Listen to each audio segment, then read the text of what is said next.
Hi, this is Cyderbaby. I'm Dave, and I'm speaking to Fred and Moose from Sons of Liberty. Hello. Hey, hello. Right. First off, you've got a brand new single out. God, Tell me. Yeah, we have Damaged Reputation. Yep. The first single off the new album, which I guess we'll talk a bit more about.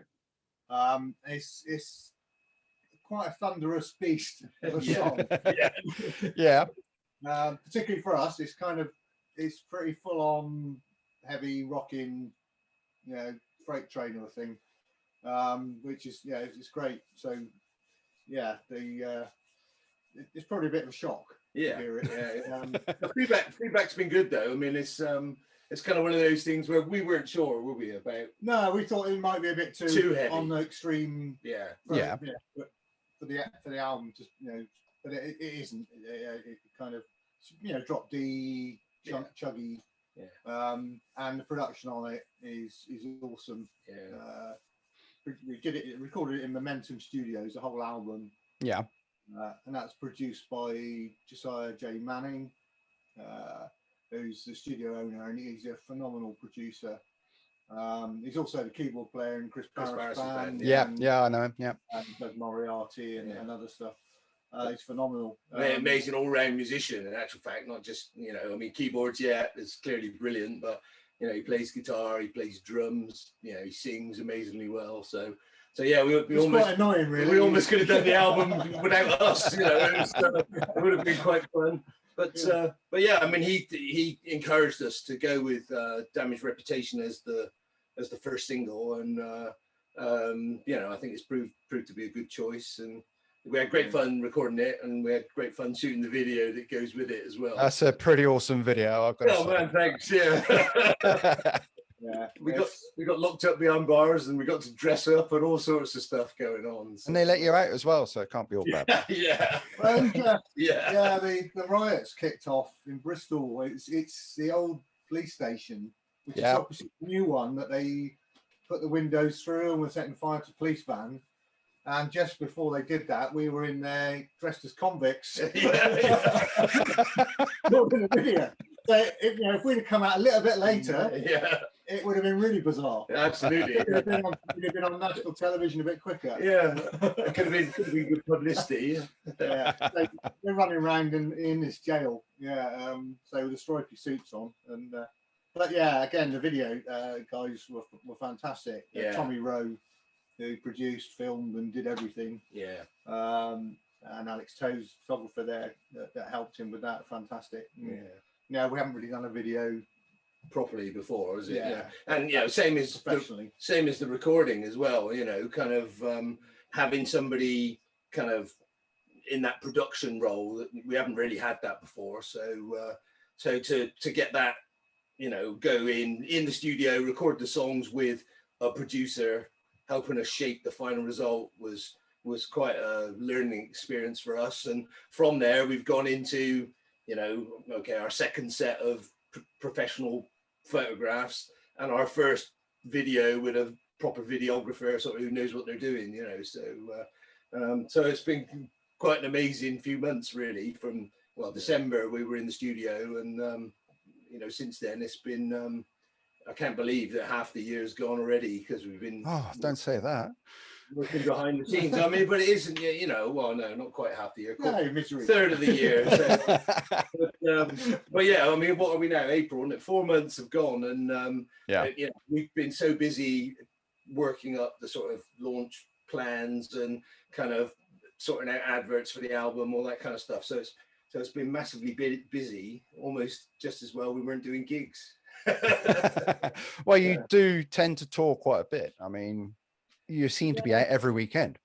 Yeah, I mean, we try and get little clusters of gigs where we can go to a part of the world, and so earlier, just before the first lockdown, we went up to Scotland and did the Northeast, and it's only a handful of gigs, but it's about as much as we can manage. But so our planning is all about trying to do, so you get booked for Hard Rock Hell, or you get booked for SOS in Manchester, put something around it, kind of thing. So and it doesn't always work, because you've obviously got 5 of us and the venues to think about as well, so but we do our best. And I think we punch a bit above our weight when it comes to planning and organising that kind of stuff, you know. Yeah, and we got in early. Really, we took the decision to keep moving our shows rather than sort of cancel them completely. Yeah. Right. It was a lot of work for us and for the promoters and the venues. Yeah. But we wanted to be ready to hit the ground running as soon as the venues opened. Yeah. Because they need to get back to it. Yeah. We wanted to get our album out anyway and tour it. So we seem to have everything we had that should have played last year, or some of it, you know, the year before. Yeah. We've moved. Yeah. Most of the festivals have moved either into this year or next year. Yeah. And we've added some new stuff in the gaps. So yeah, we've got a really busy sort of gigging calendar. But that's what we like. You know, we're a live band. Ultimately, everything else is around, you know, to enable us to get out and play to people. Yeah. And that's what we enjoy. Yeah, well, you'll be playing Aces and Eights. Yeah. So how did all this come about? I mean, it's quite hot on the heels of your last album as well. Yeah, and that's a shame. You know, obviously that is a shame about what happened last year. Was, you know, I mean, we released Animism in October, and you know, we did a bit of publicity and did quite well on the back of it. And then lockdown kicked in, you know, a few months later, kind of thing. So yeah, so we never really got to tour it. Not properly, no. We started to tour it, and we just played Giants of Rock, you know, on the main stage, which was fantastic. Yeah. And yeah, so we didn't promote that anything like as much as we planned to, because we weren't able to take it out on the road. So I guess we used lockdown to get on, and yeah, if we'd have left it, it would have been too old by the time we got back to it. I feel that's a mistake a lot of bands are making these days. They're leaving touring to one particular album, which was out 2 years ago, maybe. And you know, I think you're doing the right thing, and I think you've actually progressed quite well from Animism to Aces and Eights, because I've had the luxury of listening to it over the weekend, and it's an amazing album. So I tip my hat to you guys. It's brilliant. That reflects the amount of time that we were able to put into it, which is probably more than we would have done if there wouldn't have been a lockdown. You know, we'd actually started work on Damaged Reputation and Ruby Star, which would be the next single, in March last year, just as the lockdown kicked in. So, so we had the first couple of songs. We had a couple of songs that didn't make the cut, but then during the first few months of the lockdown, you know, Freddie and Rob especially did a lot of work, file sharing, getting the song structures and some ideas pulled together, so that when we could get together, which I think was July last year, we sort of hit the ground running with a whole bunch of ideas to work up into new songs. And you know, I think the strength of the album, which is nice of you to say, was, you know, comes from the fact that we had a portfolio of songs to draw from, and you know, Josiah had listened to all of the stuff we came up with and helped us make the selection of 12 from about 20-ish songs that we kind of had together. So yeah, using the time was really valuable, I think, and it was hard sometimes planning getting the sessions and getting places to let us go and rehearse, but I think it paid off in the end. It seems quite close after Animism, but obviously to us, we wrote Animism months and months before early 2019. And then there were 2 or 3 months before it came out, before it got launched. So it was kind of a year after that we started to write really for Aces and Eights. I think there are about 60 little ideas that Rob and I were sort of passing between each other, and that's as Anderson got down to about 20 that we kind of worked up and arranged, and just working.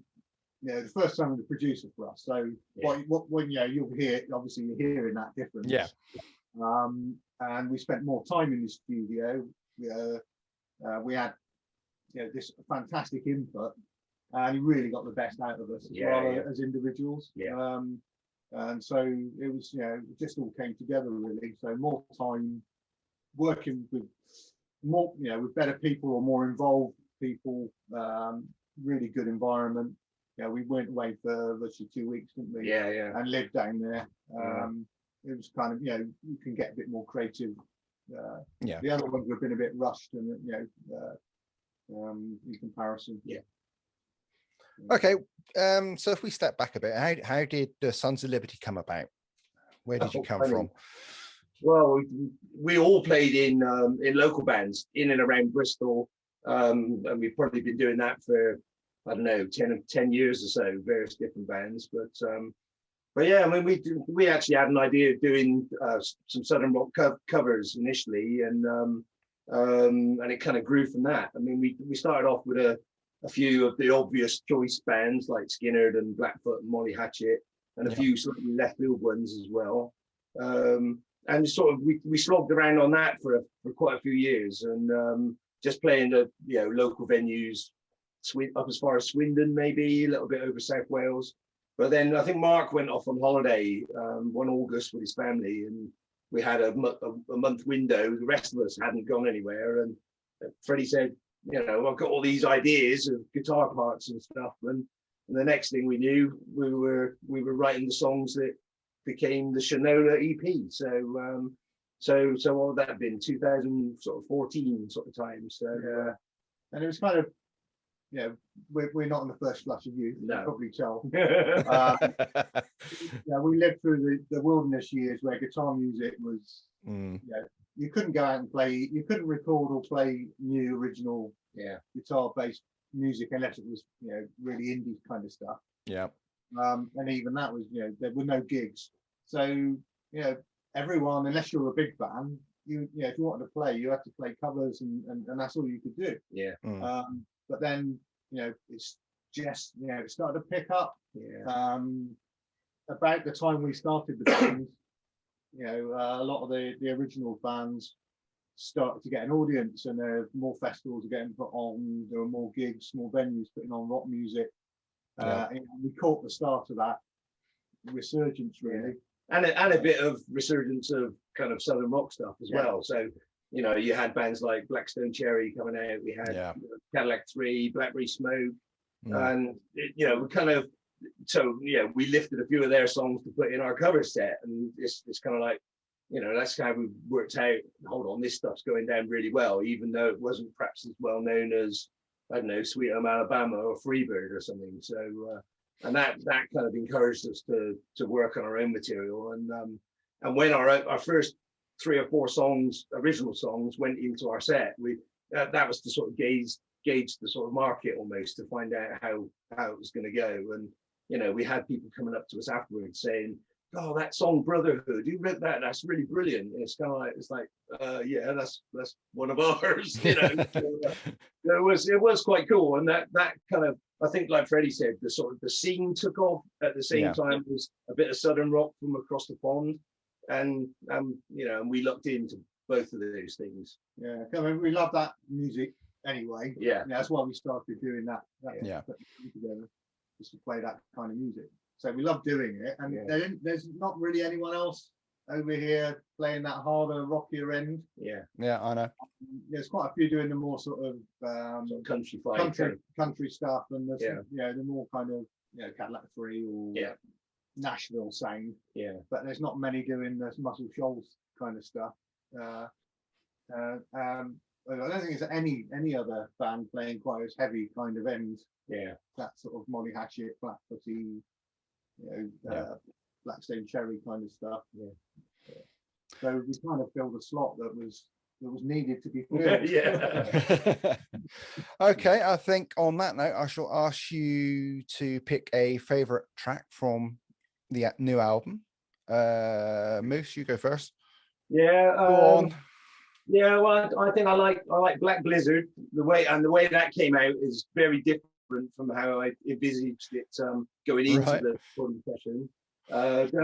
Don't hide behind your weakness is probably the earworm for me at the moment. I mean, rehearsing that, playing that at the moment to pick the songs to slot into the set, for example, and we always have a great time playing that live too. So that's probably the 2 tracks for me at the moment. Okay, how about you, Fred? Hide behind your weakness is I love it. Yeah. Not just because I wrote most of it.